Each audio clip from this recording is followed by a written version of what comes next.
आइए सुनते हैं मुंशी प्रेमचंद की कहानी भूत, मेरी यानी स्वीटी की आवाज में। मुरादाबाद के पंडित सीतानाथ चौबे गत 30 वर्षों से वहां के वकीलों के नेता हैं। उन्हें पिता बाल्यावस्था में ही छोड़कर परलोक सिधारे थे। घर में कोई संपत्ति न थी। माता ने बड़े कष्ट झेल झेल कर उन्हें पाला और पढ़ाया। सबसे पहले वह कचहरी में 15 रुपए मासिक पर नौकर हुए। फिर वकालत की परीक्षा दी। अब पास हो गए। प्रतिभा थी। 2-4 वर्षों में ही वकालत चमक उठी।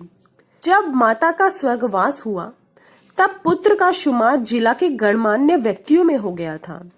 उनकी आमदनी 1000 रुपए महीने से कम न थी। एक विशाल भवन बनवा लिया था। कुछ जमींदारी ले ली थी। कुछ रुपए बैंक में जमा कर दिए थे और कुछ लेन देन में लगा दिए थे। इस समृद्धि पर 4 पुत्रों का होना उनके भाग्य को आदर्श बनाए हुए था। चारों लड़के भिन्न भिन्न दर्जों में पढ़ते थे, मगर यह कहना कि सारी विभूति चौबे जी के अनवरत परिश्रम का फल थी, उनकी पत्नी मंगला देवी के साथ अन्याय करना है। मंगला बड़ी सरल, गृह कार्य में कुशल और पैसे का काम धेले में चलाने वाली स्त्री थी। जब तक अपना घर न बन गया, उसने 3 महीने से अधिक का मकान किराए पर नहीं लिया और रसोई के लिए कोई मिसराइन भी नहीं रखी। उसे अगर कोई व्यसन था तो गहनों का, और चौबे जी को भी कोई व्यसन था तो स्त्री को गहने पहनाने का। वह सच्चे पत्नी परायण मनुष्य थे। साधारणतः महफिलों में वेश्याओं से हंसी मजाक कर लेना उतना बुरा नहीं समझा जाता था, पर पंडित जी अपने जीवन में कभी नाच गाने की महफिल में गए ही नहीं। 5 बजे तड़के से लेकर 12 बजे रात तक उनका व्यसन मनोरंजन, पढ़ना, लिखना, अनुशीलन, जो कुछ भी था वह कानून था। न उन्हें राजनीति से प्रेम था, न जाति सेवा से। ये सभी काम उन्हें व्यर्थ जान पड़ते थे। उनके विचार में अगर कोई काम करने लायक था तो बस कचहरी जाना, बहस करना, रुपए जमा करना और भोजन करके सो रहना। जैसे वेदांती को ब्रह्म के अतिरिक्त जगत मिथ्या जान पड़ता है, वैसे ही चौबे जी को कानून के सिवा सारा संसार मिथ्या प्रतीत होता था। सब माया थी, एक कानून ही सत्य था। चौबे जी के मुखचंद्र में केवल एक कला की कमी थी। वह थी उनकी कोई संतान लड़की न थी। पहलौठी कन्या के बाद फिर कन्या हुई ही नहीं और अब न होने की आशा थी। स्त्री और पुरुष दोनों ही उस कन्या को याद करके रोया करते थे। लड़कियां बचपन में लड़कों से ज्यादा चोचले करती हैं। उन चोचलों के लिए दोनों प्राणी विकल रहते थे। माँ सोचती लड़की होती तो उसके गहने बनवाती, उसके बाल गूंथती। लड़की पैजनिया पहने ठुमक ठुमक आंगन में चलती तो कितना आनंद आता। चौबे जी सोचते कन्यादान के बिना मोक्ष कैसे मिलेगा। कन्यादान महादान है। जिसने यह दान न दिया उसका जन्म ही व्यर्थ गया। आखिर यह लालसा इतनी प्रबल हुई कि मंगला ने अपनी छोटी बहन को बुलाकर कन्या की भांति उसका पालन करने का निश्चय किया। उसके माँ बाप निर्धन थे, राजी हो गए। यह बालिका मंगला की सौतेली माँ की कन्या थी। बड़ी सुंदर, बड़ी चंचल थी। नाम था बिन्नी। चौबे जी का घर उसके आने से खिल उठा। 2-4 ही दिनों में लड़की अपने माँ बाप को भूल गई। उसकी उम्र तो केवल 4 वर्ष की थी, पर खेलने की अपेक्षा कुछ काम करना उसे ज्यादा अच्छा लगता था। मंगला रसोई बनाने जाती तो बिन्नी भी उसके पीछे पीछे जाती। उससे आटा गूंथने के लिए झगड़ा करती। तरकारी काटने में तो उसे बड़ा मजा आता था। जब तक वकील साहब घर पर रहते तब तक उनके साथ दीवान खाने में बैठी रहती। कभी किताब उलटती, कभी दवात कलम से खेलती। चौबे जी मुस्कुराकर कहते, बेटी मार खाओगी मार। बिन्नी कहती, तुम मार खाओगे, मैं नहीं। तुम्हारे कान काट लूंगी, जूजू को बुलाकर पकड़वा दूंगी। इस पर दीवान खाने में खूब कहे उड़ते। वकील साहब इतने बाल्यवत्सल न थे। जब बाहर से आते तो कुछ ना कुछ सौगात बिन्नी के वास्ते जरूर लाते और घर में कदम रखते ही पुकारते, बिन्नी बेटी चलो। बिन्नी दौड़ती हुई आकर उनकी गोद में बैठ जाती। मंगला एक दिन बिन्नी को लिए बैठी हुई थी। इतने में ही पंडित जी आ गए। बिन्नी दौड़कर उनकी गोद में जा बैठी। पंडित जी ने पूछा, तू किसकी बेटी है री? बिन्नी, ना बताऊंगी। मंगला, कह दे बेटा, जीजी की बेटी हूं। पंडित, तू किसकी बेटी है, इसकी या मेरी? बिन्नी, ना बताऊंगी। पंडित, अच्छा, हम लोग आंखें बंद किए बैठे हैं। बिन्नी जिसकी बेटी होगी उसकी गोद में जाकर बैठ जाएगी। बिन्नी उठी और फिर चौबे जी की गोद में जाकर बैठ गई। पंडित, मेरी बेटी है, मेरी बेटी है, सुनो, अब न कहना कि तुम्हारी बेटी है। मंगला, अच्छा जाओ बिन्नी, अब मैं तुम्हें मिठाई न दूंगी, गुड़िया भी न मंगा के दूंगी। बिन्नी, भैया जी मंगवा देंगे, फिर तुम्हें ना दूंगी। वकील साहब ने हंसकर बिन्नी को छाती से लगा लिया और गोद में लिए हुए बाहर चले गए। वह अपने इष्ट मित्रों को भी इस बाल क्रीड़ा का रसास्वादन कराना चाहते थे। आज से कोई बिन्नी से पूछता कि तू किसकी बेटी है, तो बिन्नी चट कह देती, भैया जी की।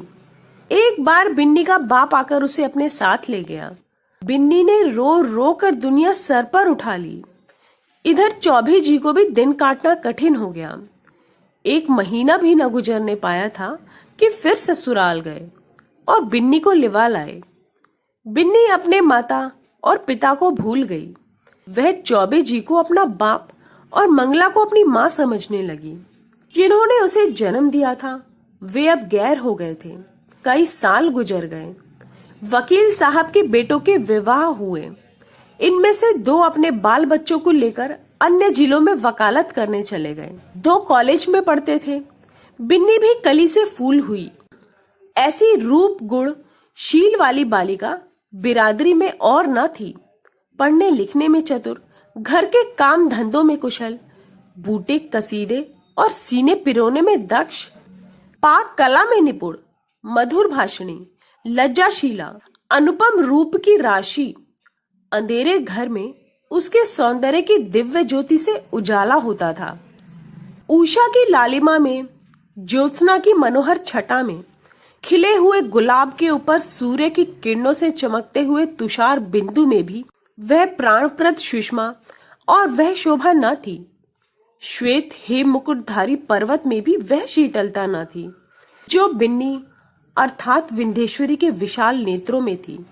चौबे जी ने बिन्नी के लिए सुयोग्य वर खोजना शुरू किया। लड़कों की शादी में दिल के अरमान निकाल चुके थे, अब कन्या के विवाह में हौसले पूरे करना चाहते थे। धन लुटाकर कीर्ति पा चुके थे, अब दान दहेज में नाम कमाने की लालसा थी। बेटे का विवाह कर लेना आसान है, पर कन्या के विवाह में आबरू निभाह ले जाना बहुत कठिन है। नौका पर तो सभी यात्रा करते हैं, जो तैरकर नदी पार करे वही प्रशंसा का अधिकारी है। धन की कमी ना थी, अच्छा घर और सुयोग्य वर दोनों ही मिल गया। जनपत्री भी मिल गई, बनावट बन गया, फलदान और तिलक की रस्में भी अदा कर दी गई। पर हाय रे दुर्दैव, कहाँ तो विवाह की तैयारियां हो रही थीं। द्वार पर दर्जी, सुनार, हलवाई सब अपना अपना काम कर रहे थे। कहाँ निर्दयी विधाता ने कुछ और ही लीला रचा दी। विवाह के 1 हफ्ते पहले मंगला अनायास ही बीमार पड़ी। 3 ही दिन में अपने सारे अरमान लिए हुए परलोक सिधार गई। संध्या हो गई थी। मंगला चारपाई पर पड़ी हुई थी। बेटे बहुए, पोते पोतियां सब चारपाई के चारों ओर खड़े थे। बिन्नी पैताने बैठी मंगला के पैर दबा रही थी। मृत्यु के समय की भयंकर निस्तब्धता छाई हुई थी। कोई किसी से न बोलता था। दिल में सभी समझ रहे थे कि क्या होने वाला है। केवल चौबे जी वहां न थे। सहसा मंगला ने इधर उधर इच्छापूर्ण दृष्टि से देखकर कहा, जरा उन्हें बुला दो, कहाँ है वह? पंडित जी अपने कमरे में बैठे रो रहे थे। संदेश पाते ही आंसू पोंछते हुए घर में आए और बड़े धैर्य के साथ मंगला के सामने हो गए। डर रहे थे कि मेरी आंखों से आंसू की एक बूंद भी निकली तो घर में हाहाकार मच जाएगा। मंगला ने कहा, एक बात पूछती हूँ, बुरा न मानना, बिन्नी तुम्हारी कौन है? पंडित, बिन्नी कौन है? मेरी बेटी है, और कौन? मंगला, हाँ, मैं तुम्हारे मुंह से बस यही सुनना चाहती थी। उसे सदा अपनी बेटी ही समझते रहना। उसके विवाह के लिए मैंने जो जो तैयारियां की थी, उसमें कुछ काट छांट मत करना। पंडित, इसकी चिंता तुम ना करो। ईश्वर ने चाहा तो उससे कुछ ज्यादा धूमधाम के साथ विवाह होगा। मंगला, उसे हमेशा बुलाते रहना, तीज त्योहारों में कभी मत भूलना। पंडित, इन बातों की मुझे याद दिलाने की जरूरत नहीं। मंगला ने कुछ सोचकर फिर कहा, इसी साल विवाह कर देना। पंडित, इस साल कैसे होगा? मंगला, यह फागुन का महीना है, जेठ तक लगन है। पंडित, हो सकेगा तो इसी साल कर दूंगा। मंगला, हो सकने की बात नहीं, जरूर कर देना। पंडित, कर दूंगा। इसके बाद गोदान की तैयारी होने लगी। बुढ़ापे में पत्नी का मरना बरसात में घर का गिरना है, फिर उसके बनने की आशा नहीं होती। मंगला की मृत्यु से पंडित जी का जीवन अनियमित विशृंखल सा हो गया। लोगों से मिलना जुलना छूट गया। कई कई दिन कचहरी न जाते थे, जाते भी तो बड़े आग्रह से। भोजन से अरुचि हो गई। विंध्येश्वरी उनकी दशा देख देख कर दिल में कुढ़ती और यथा साधे उनका दिल बहलाने की चेष्टा किया करती। वह उन्हें पुराणों की कथाएं पढ़कर सुनाती, उनके लिए तरह तरह की भोजन सामग्री पकाती और उन्हें आग्रह अनुरोध के साथ खिलाती। जब तक वह खा न लेते, आप कुछ न खाती थी। गर्मी के दिन थे। रात को बड़ी देर तक उनके पैताने बैठे पंखा झल रही थी, और जब तक वह सो न जाते, तब तक आप भी सोने न जाती। वह जरा भी सिर दर्द की शिकायत करते तो तुरंत उनके सर में तेल डालती। यहां तक कि रात को उन्हें प्यास लगती तब खुद दौड़कर आती और उन्हें पानी पिलाती। धीरे धीरे चौबे जी के हृदय में मंगला केवल एक सुख की स्मृति रह गई। एक दिन चौबे जी ने बिन्नी को मंगला के सारे गहने दे दिए। मंगला का यह अंतिम आदेश था। बिन्नी फूली न समाई। उसने उस दिन खूब बनाव श्रृंगार किया। जब संध्या के समय पंडित जी कचहरी से आए तो वह गहनों से लदी हुई उनके सामने कुछ लजाती हुई और मुस्कुराती हुई आकर खड़ी हो गई। पंडित जी ने सतृष्ण नेत्रों से देखा। विंध्येश्वरी के प्रति अब उनके मन में एक नया भाव अंकुरित हो रहा था। मंगला जब तक जीवित थी, वह उनके पिता पुत्री के भाव को सजग और पुष्ट कराती रहती थी। अब मंगला न थी, अतएव वह भाव दिन दिन शिथिल होता जाता था। मंगला के सामने बिन्नी एक बालिका थी। मंगला की अनुपस्थिति में वह एक रूपवती युवती है। केवल सरल हृदय बिन्नी को इसकी रत्ती भर भी खबर न थी कि भैया के भावों में क्या परिवर्तन हो रहा है। वह उनके लिए वही पिता तुल्य भैया थे। वह पुरुषों के स्वभाव से अनभिज्ञ थी। नारी चरित्र में अवस्था के साथ मातृत्व का भाव दृढ़ हो जाता है। यहाँ तक कि एक समय ऐसा भी आता है जब नारी की दृष्टि में युवक मात्र पुत्र तुल्य हो जाता है। उसके मन में विषय वासना का लेश भी नहीं रह जाता।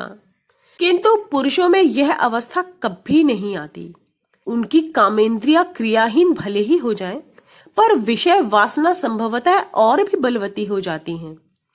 पुरुष वासनाओं से कभी मुक्त हो ही नहीं पाता, बल्कि ज्यों ज्यों अवस्था ढलती है, त्यों त्यों ग्रीष्म ऋतु के अंतिम काल की भांति उसकी वासना की गर्मी भी प्रचंड होती जाती है।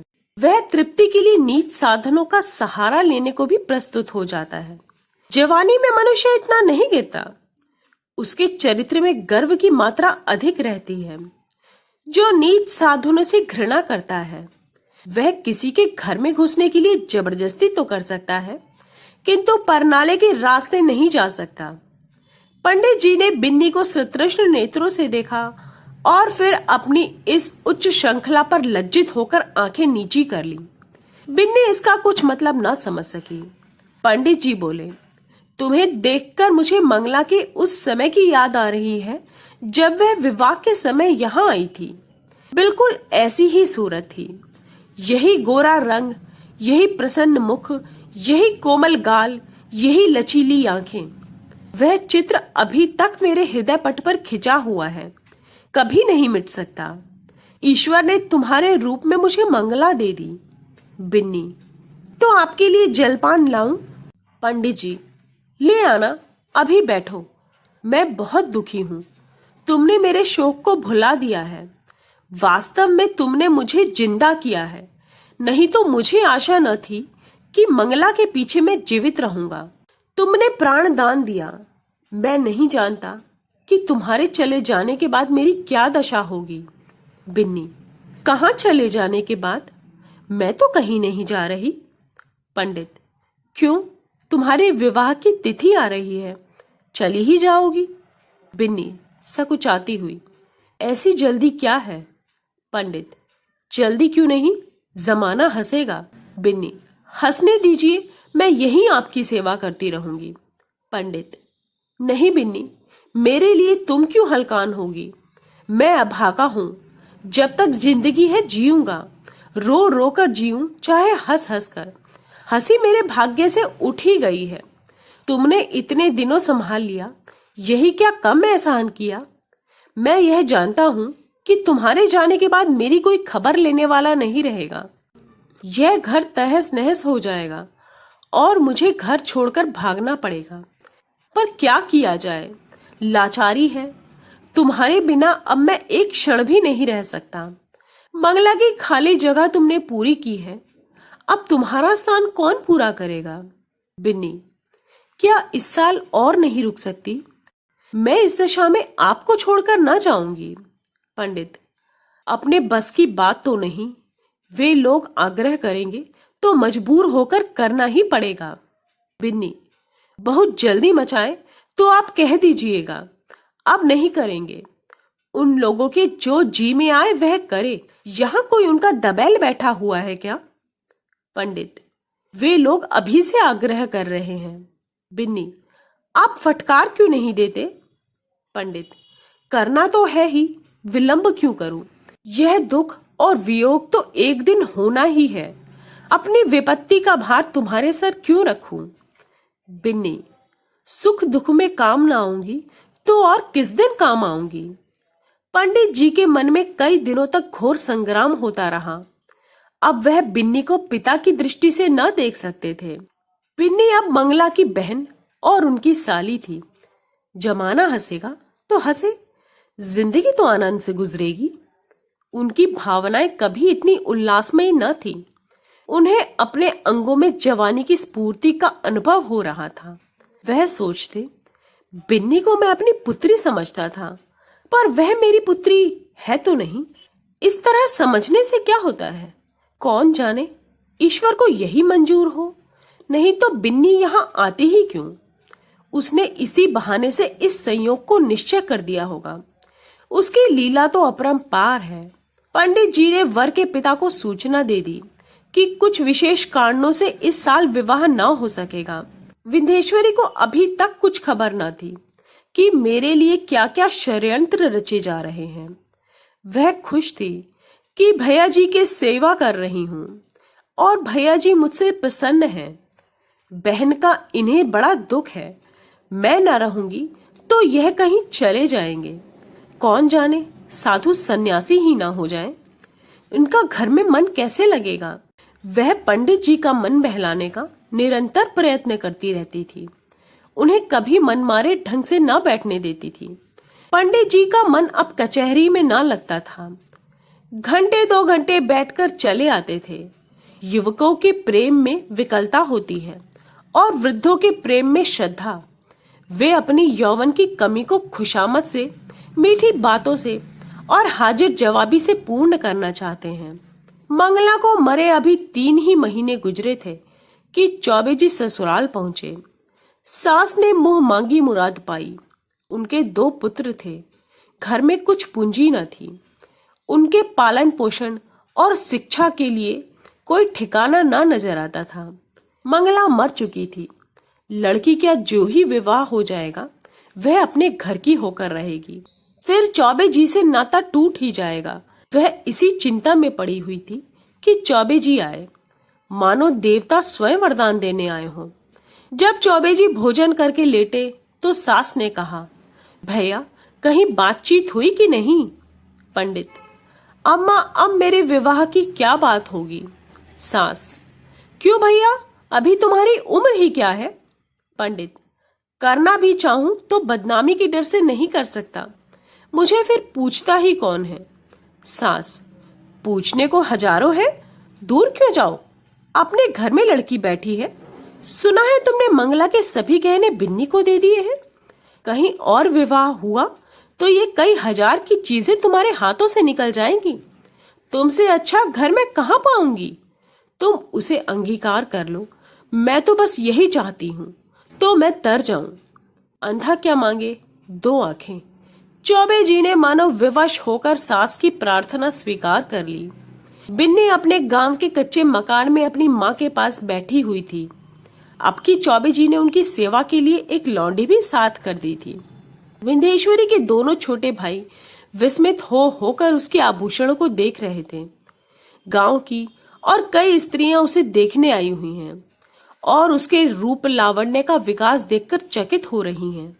यह वही बिन्नी है जो यहाँ मोटी फरिया पहने खेला करती थी। रूप रंग कैसा निखर आया है, सुख की देह है ना। जब भीड़ कम हुई, एकांत हुआ, तो माता ने पूछा, तेरे भैया जी अच्छी तरह तो है ना बेटी?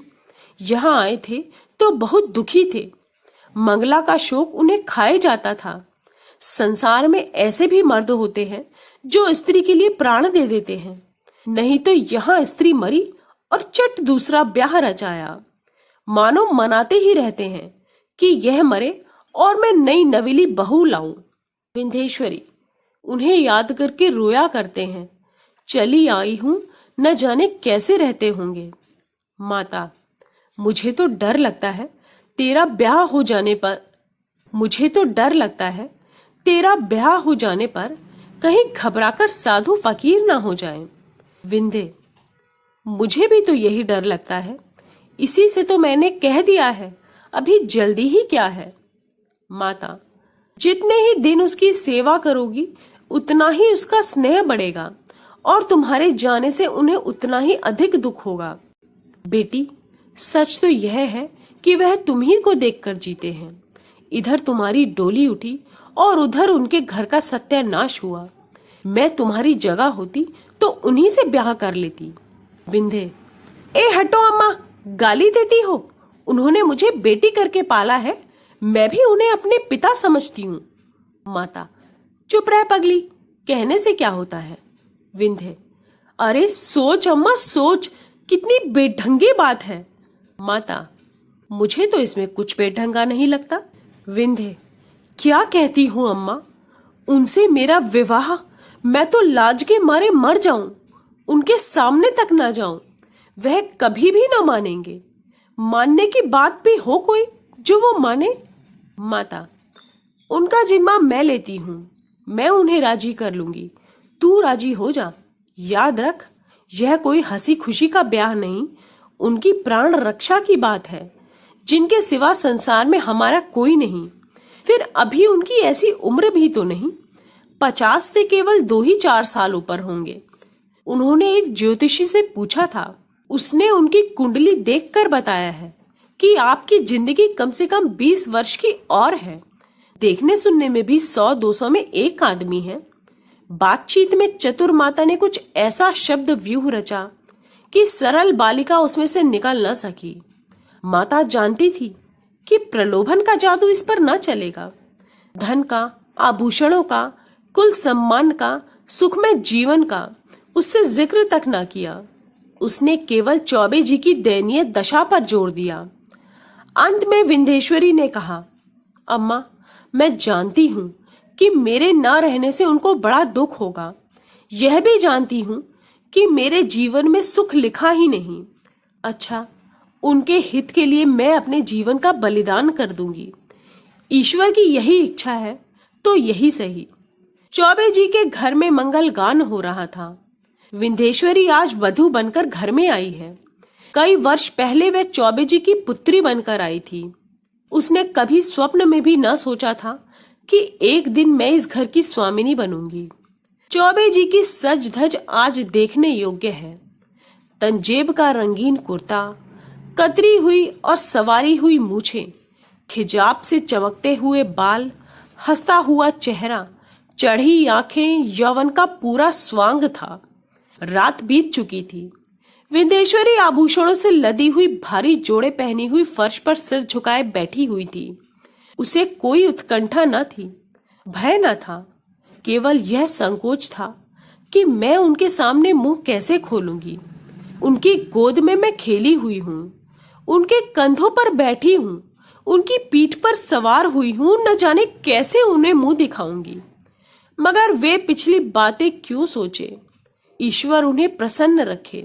जिनके लिए मैंने पुत्री से पत्नी बनना स्वीकार किया, वह पूर्ण हो, उनका जीवन आनंद से व्यतीत हो। इतने में चौबे जी आए। विंध्येश्वरी उठ खड़ी हुई। उसे इतनी लज्जा आई, जी चाहा कहीं भाग जाए, खिड़की से नीचे कूद जाए। चौबे जी ने उसका हाथ पकड़ लिया और बोले, बिन्नी, मुझसे डरती हो? बिन्नी कुछ न बोली, मूर्ति की तरह वहीं खड़ी रही। एक क्षण में चौबे जी ने उसे बिठा दिया। वह बैठ गई। उसका गला भर भर आता था। भाग्य की यह निर्दय लीला, यह क्रूर क्रीड़ा उसके लिए असह्य हो रही थी। पंडित जी ने पूछा, बिन्नी, बोलती क्यों नहीं? क्या मुझसे नाराज हो? विंध्येश्वरी ने अपने कान बंद कर लिए। यही परिचित आवाज यह कितने दिनों से सुनती चली आ रही थी। आज वह व्यंग से भी अधिक तीव्र और उपहास से भी कटु प्रतीत हो रहे थे। सहसा पंडित जी चौंक पड़े, आंखें फैल गईं और दोनों हाथ मेढक के पैरों की भांति सिकुड़ गए। वह 2 कदम पीछे हटे। खिड़की से मंगला अंदर झांक रही थी। छाया नहीं, मंगला थी, मंगला। मंगला सदेह, साकार, सजीव। चौबे जी कांपती हुई टूटी फूटी आवाज से बोले, बिन्नी, देखो वह क्या है? देखो बिन्नी, वह क्या है? बिन्नी ने घबराकर खिड़की की ओर देखा। कुछ न था। बोली, क्या है? मुझे तो कुछ दिखाई नहीं पड़ता। चौबे जी, अब गायब हो गई, लेकिन ईश्वर जानता है, मंगला थी। बिन्नी, बहन, बहन थी? चौबे जी, हाँ हाँ वही, खिड़की के अंदर झांक रही थी। मेरे तो रोए खड़े हो गए। विंध्येश्वरी कांपती हुई बोली, मैं यहां नहीं रहूंगी। चौबे, नहीं नहीं बिन्नी, कोई डर की बात नहीं है। मुझे धोखा हुआ होगा। बात यह है कि वह इस घर में रहती थी, यहीं सोती थी। इसी से कदाचित मेरी भावना ने उसकी मूर्ति लाकर खड़ी कर दी।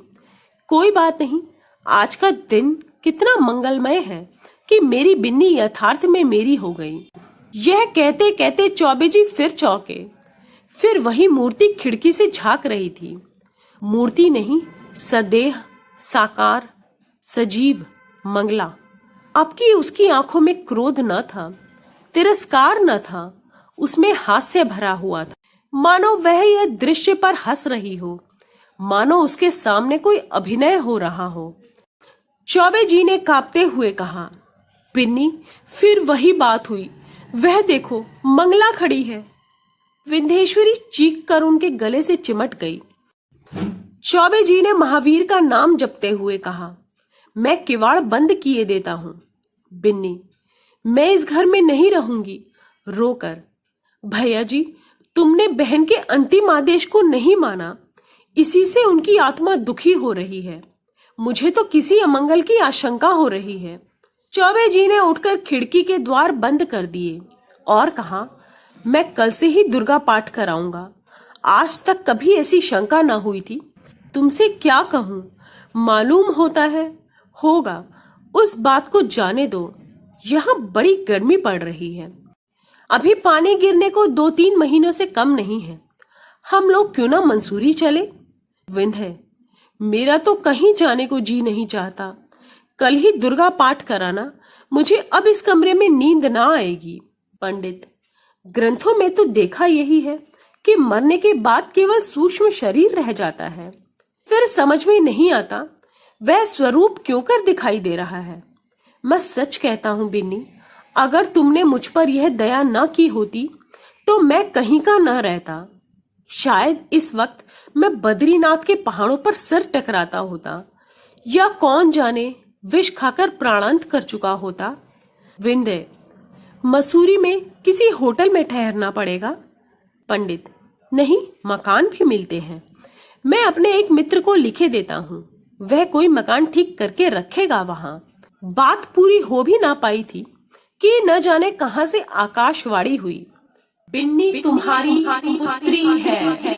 चौबे जी ने दोनों कान बंद कर लिए, भय से थर थर कांपते हुए बोले, बिन्नी यहाँ से चलो, यहाँ से चलो, न जाने कहां से आवाजें आ रही हैं। बिन्नी तुम्हारी पुत्री है। यह ध्वनि सहस्त्र कानों में पंडित जी को सुनाई पड़ने लगी, मानो इस कमरे की एक एक वस्तु से यही सदा आ रही हो। बिन्नी ने रोकर पूछा, कैसी आवाज थी? पंडित, क्या बताऊं, कहते ही लज्जा आती है। बिन्नी, जरूर बहन जी की आत्मा होगी।